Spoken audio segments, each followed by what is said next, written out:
Et du coup, on va passer à notre actualité, un peu moins, joyeuse, du coup. On reste sur, du coup, un sujet, américain. Donc les États-Unis ont décidé de limiter l'utilisation des logiciels espions commerciaux, par leurs agences. Donc, c'est un peu une annonce un peu bizarre, en fait, quand on le lit comme ça, un peu de loin. Parce qu'effectivement, les agences américaines, maintenant, ne pourront plus utiliser ces logiciels, espions, enfin, sauf la NSA, la CIA, hein, enfin eux, enfin c'est pas qu'ils pourront pas, c'est juste que eux, ils peuvent utiliser leurs propres outils d'espionnage qu'ils ont déjà.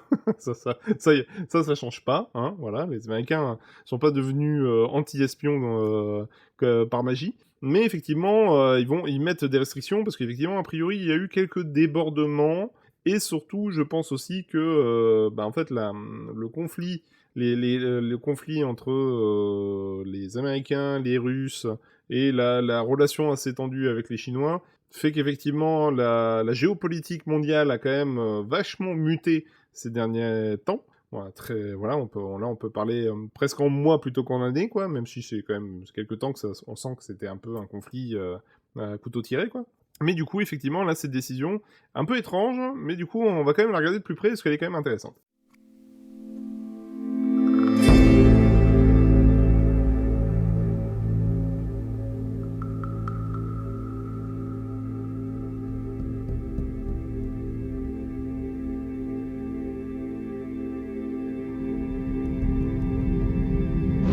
Donc du coup, là, c'est un article de l'usine digitale qui revient du coup sur la portée du décret présidentiel reste difficile à déterminer, bon, plus ou moins, je suis pas tout à fait d'accord, parce qu'il ne précise pas quelles agences sont concernées. Bah, je pense que c'est assez global, hein. C'est plus, on va dire, d'un point de vue philosophique, on va dire entre guillemets, d'expliquer aux différentes agences de ne pas intervenir.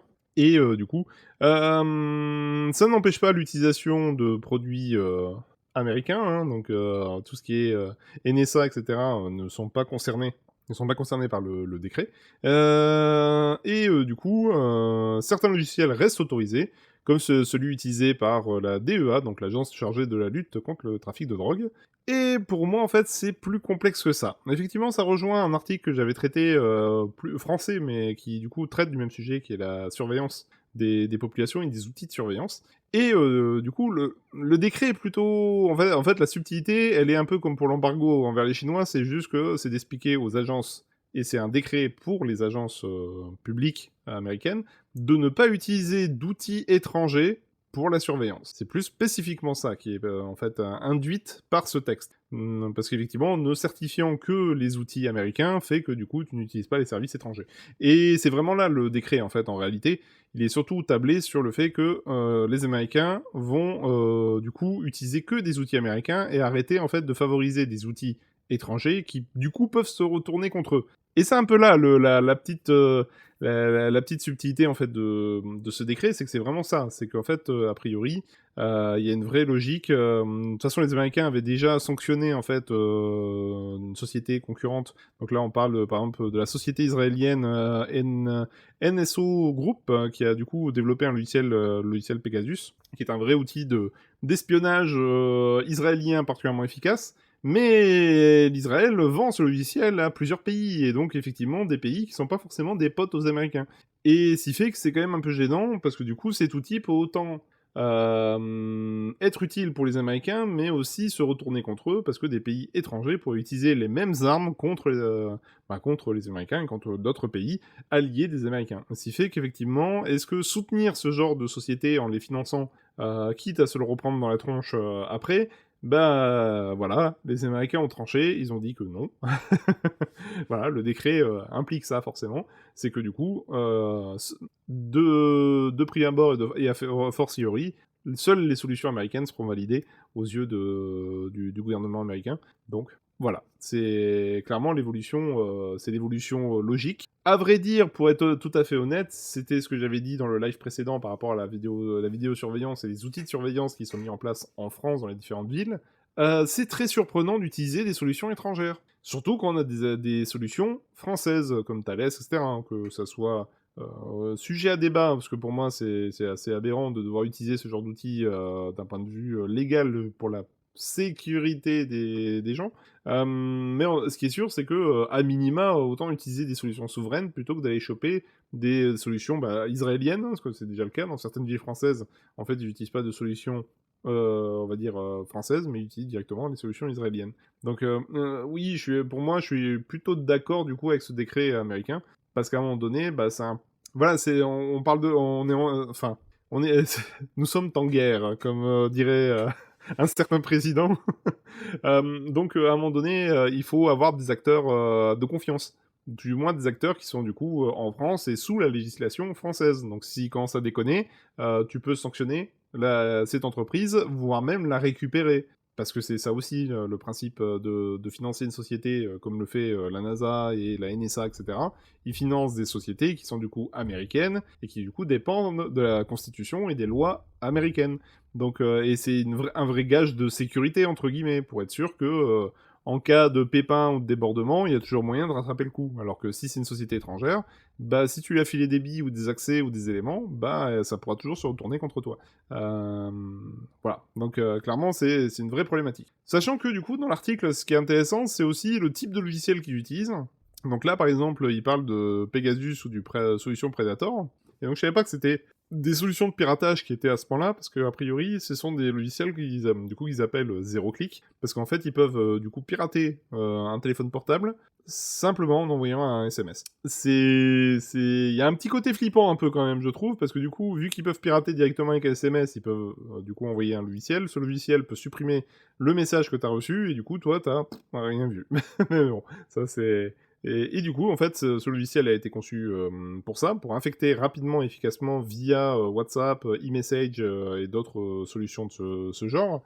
Et dans la finalité, ça leur permet du coup de récupérer les conversations, les messages, les photos, de faire office de mouchard, du coup de balise GPS hein, de la personne visée, et d'écouter l'ensemble des infos qui se passent autour de cette personne. Donc, comme je disais, et effectivement, c'est, je pense, une des grandes raisons de pourquoi ce décret a été voté, c'est qu'effectivement, selon Washington, au moins 50 employés du gouvernement américain ont été la cible de ce genre d'outils depuis dans une dizaine de pays. Donc c'est vraiment, c'est quand même problématique, ouais, pour être honnête. Et du coup, forcément, les Américains ont réagi en faisant en sorte que, effectivement, ces instances politiques signent des accords uniquement sous aval de la haute autorité, quoi, entre guillemets. Donc, clairement, ça veut dire que ça passera par des commissions pour simplement signer un accord avec ce genre de société, et pas juste comme prestataire lambda, voilà, comme il le faisait plus ou moins en l'état actuel des choses. Donc là, clairement, c'est un on va dire on va dire le côté on va dire très le libéralisme et la mondialisation tel qu'on le concevait encore il y a quelques années vraiment s'effrite très très fortement. Clairement si les Américains commencent à bloquer l'utilisation de toute solution non souveraine, et clairement, ça va commencer à devenir vachement compliqué, hein, parce que cette logique-là va s'appliquer donc au logiciel de surveillance, mais pas que. Et du coup, il est fort probable aussi que les pays qui sont des alliés des Américains seront peut-être obligés d'utiliser des solutions américaines plutôt que des solutions type européennes, comme vendent Thales et autres. Bref, c'est dire que de ce côté-là, effectivement, ça risque d'être aussi un fer de lance américain. Du coup, effectivement, voilà, il va peut-être falloir aussi faire la même chose en France, hein.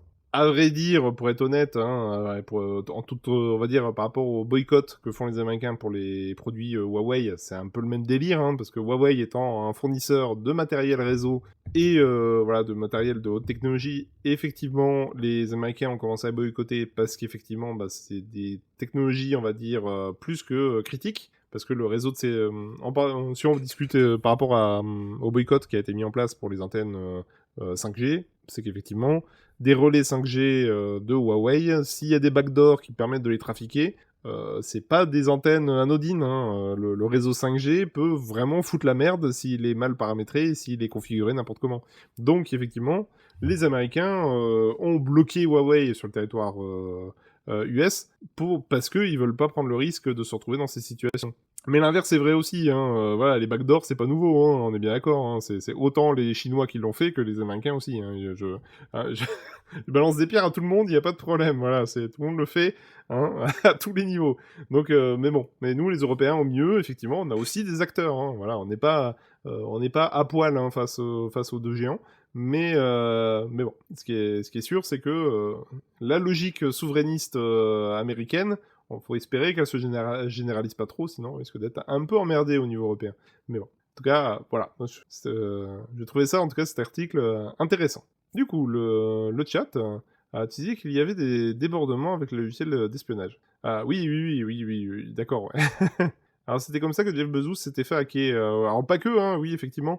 Jeff Bezos s'était fait hacker, mais je sais plus par quelle solution c'était passé. J'avoue que j'avais pas trop regardé dans le détail. Mais effectivement, après, comme ils disent, hein, c'est, on va dire, 50 employés du gouvernement qui se sont fait pirater par un équivalent de Pegasus, ou par Pegasus lui-même, parce que s'ils ont bloqué, parce que le mec a été quand même mis sur liste noire aux États-Unis, hein, quand même, hein, le patron de la boîte israélienne. Donc a priori, ils le portent pas dans leur cœur, hein, voilà.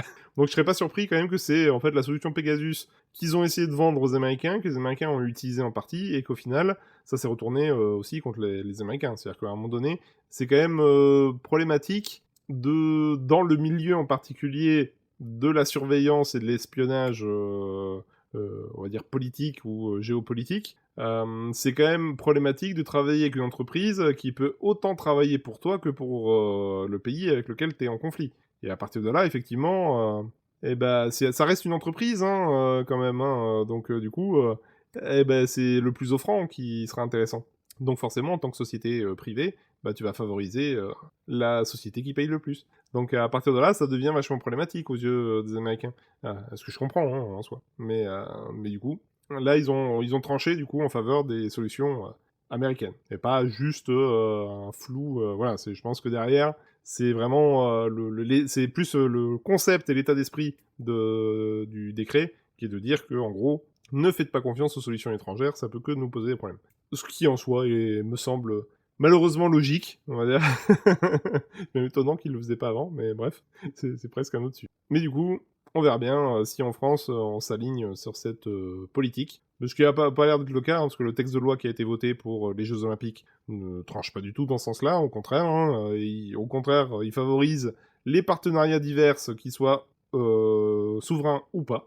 Donc voilà, là de ce côté-là, c'est freestyle. Voilà, bon, même comme je disais dans le live de la semaine dernière, même l'Europe, les eurodéputés disent que c'est légèrement abusé de mettre en place un tel niveau de surveillance en France. Donc, bref, voilà, je pense qu'il y aura d'autres actus futures sur le sujet.